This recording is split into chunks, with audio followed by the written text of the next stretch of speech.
Mark Spencer here from Ripple Training with a couple of quick tips on how to use the momentum transition in the collection of Ripple timeline transition effects. Before we get started with that, I want to make sure that you check out the Help button in Final Cut Pro when you apply any one of those transitions. This button will take you to a list of short tutorials that will teach you the basics of using these transitions. This tutorial you're watching now will go into details on this particular momentum transition. So let's get started.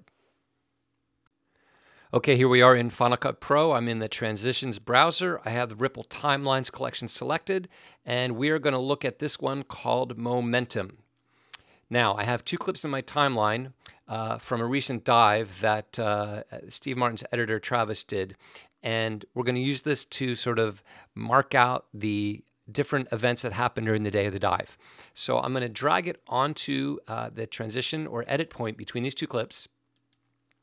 It is 4 seconds by default. You can make it longer or shorter by dragging the edges. Frequently, these work better, even a little longer, because especially the first time that you show it, if you want to show the whole timeline, this is what this one looks like by default.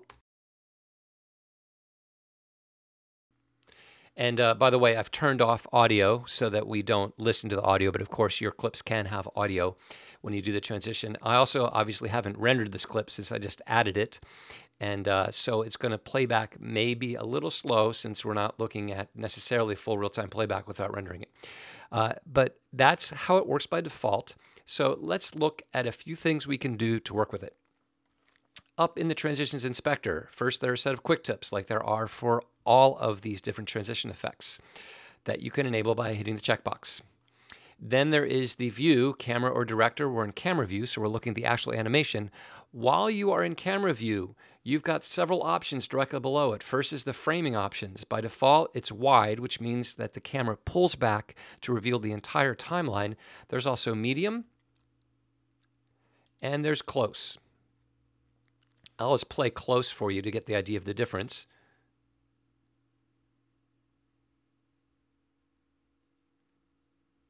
So obviously close pulls out much less than wide, which reveals the entire timeline. And the idea is once you've used this timeline once in a project and you want to go to the next date, you don't necessarily need to reveal the entire timeline again. So maybe you go from start with a wide shot, and next time you do a medium, and the next time you do a close.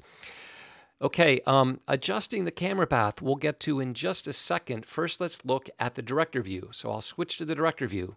You use the director view to change the position of the drop zones and transitions and basically put them in the places you want to, depending on where you are in your project. For example, here, if this is the first time we're looking at this transition, and let's say these are times that we want to look at throughout the day. And one thing right away is maybe I don't want to use all these. Let's say I just want to use 4 of them. So there's 6 altogether. You have to use transition A and B because those are your outgoing and incoming clips. But we can turn on and off the drop zones that we have if we don't necessarily want to use them. So for example, let's say we just want to use drop zone 1, 2, and then these 2 guys here. Or to make it even easier, if we want these 2 first, let's turn off drop zones 1 and 2. I'll scroll down in the inspector. Show drop zone 1, I'll uncheck. Show drop zone 2, I'll uncheck. And we'll go back to the top. The other thing we could do is just move these little on-screen controls completely off the screen so that we don't have to deal with them. If you ever want them back, you can make sure the viewer is active by clicking on it, press Command minus, and there they are. You could always grab them to bring them back. Now, let's also get rid of a few dates because we don't want every single one of these. So I'm going to get rid of one on this side. And again, I'm just dragging these off the screen. And one on this side. With our remaining dates, I'll use the guides here just to keep them lined up. And let's say we're starting at 6 a.m. to get ready for the dive. Then we're going to go to 9 a.m. I'm hitting the escape key when I'm done typing.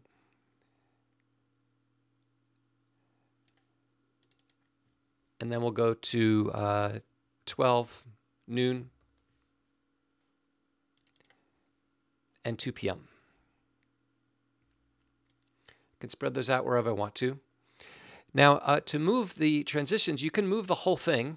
So let's line these up. If I drag by the lower or I should say the on-screen control that's closer to the timeline. It moves the stem, the drop zone, and the text all at once. So I'll move each of these over those particular dates. Now, if I wanted a different order, you can also move these the video clips themselves. For instance, I could take transition A and move it down where this drops in over here is and move this guy up here. So you can move everything together at once, or you can move these individual pieces alone. I'm going to undo a few times. See if it'll let me go back to where we were. There we were. And you can also move the text separately if you want it to be in a different place. So you've got really complete flexibility to reorganize this depending on what step you are in the timeline and where you want to see things. Now that we've done that, the animation will change. I'm going to press Shift-Z to make sure we're fit to window here. Then I'm going to go back to our camera view. In our camera view, I can tell right away we're seeing parts of this area that we don't really want to see. If I play it now, it backs up to reveal the whole timeline, but because it's staying on the left-hand side, if I go to the middle of the transition, we're seeing some stuff we want to see. In fact, we're also seeing that date. I can drag it further off, but what we'll do is recenter things. So with the playhead in the middle of the transition, back in the inspector, I'm going to use the adjust camera path controls. Specifically in X, I'm going to drag to the right in X and just make sure that when the camera pulls back all the way, which is at that halfway point, we're back looking at the entire timeline. And I can move it in Y too, but I think it looks pretty good right there. So now, having done that, the camera pulls back from A, reveals the entire timeline, and goes to B. Okay, so that's how we can kind of set up the move here. Now, I will do one more thing. Let's say I go to a close view, and this is what the close view looks like. Let's play through it. Pulls out, kind of goes over to the middle, then back again. Because by default, it's designed to kind of do that. I don't want it to do that. So I'm going to, because I've made this adjustment to the camera path, I don't want it to do that. I'll have it just come over towards this guy and maybe down a little bit. And it's a good idea to step through it. I don't want it to go too far down. That's pretty good. It'll always end up landing perfectly on the transition when it's done, but it can overshoot and then come back. So I'm moving the playhead in a few points, but I'm starting with it in that center to see what it looks like. So now that camera transition, instead of stopping in the middle of the timeline, it kind of moves directly to this B and then focuses in on it.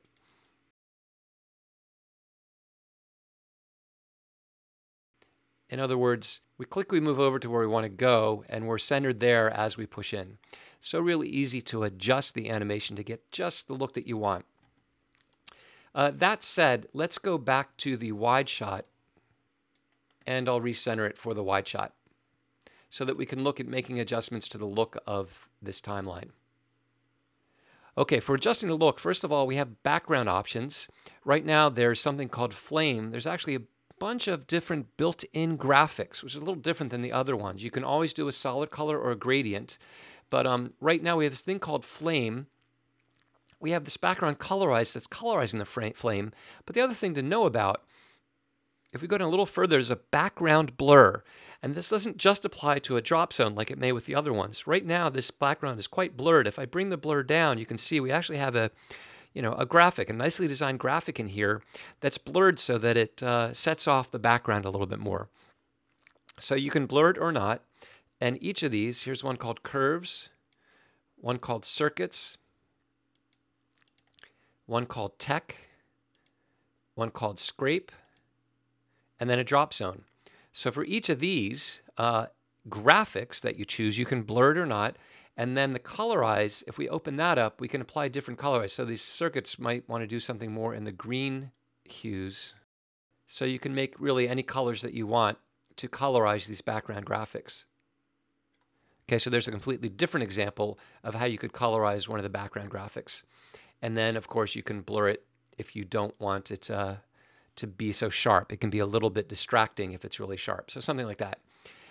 So all these background graphic choices, solid color, then you use this background color pop-up here to choose a background color.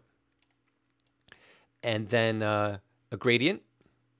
And then you'll use this gradient editor. And this gradient, by the way, is set by default to a radial gradient. Let's close these color controls. It's set to a radial gradient, so we've got kind of a ball of light in the middle.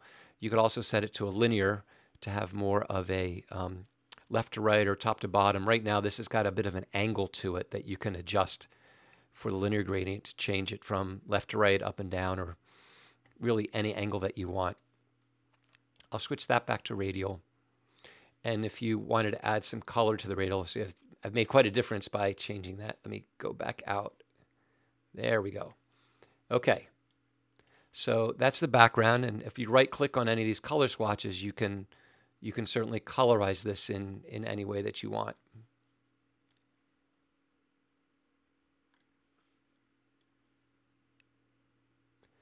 Okay, so let's go back to our flame, and which now has this green tint. Let's crank up the blur a little bit more on it. And continuing on, there's also something called intensity. Intensity has to do with the colorizing of the graphics. So this green color, I can pull that down. I can actually pull it all the way down to make it black and white.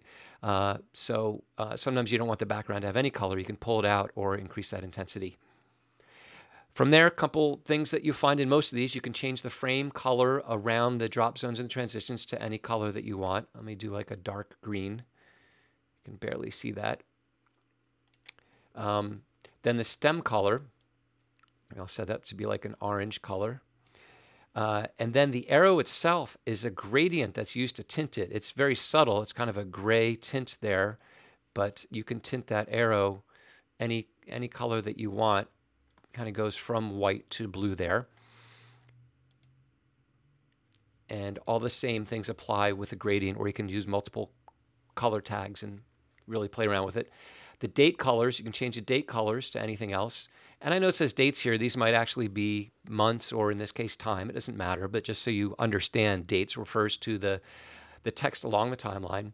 And then you can change the font. You can't change them all at once. You do have to change them individually, but for each one you can go through and choose a different font.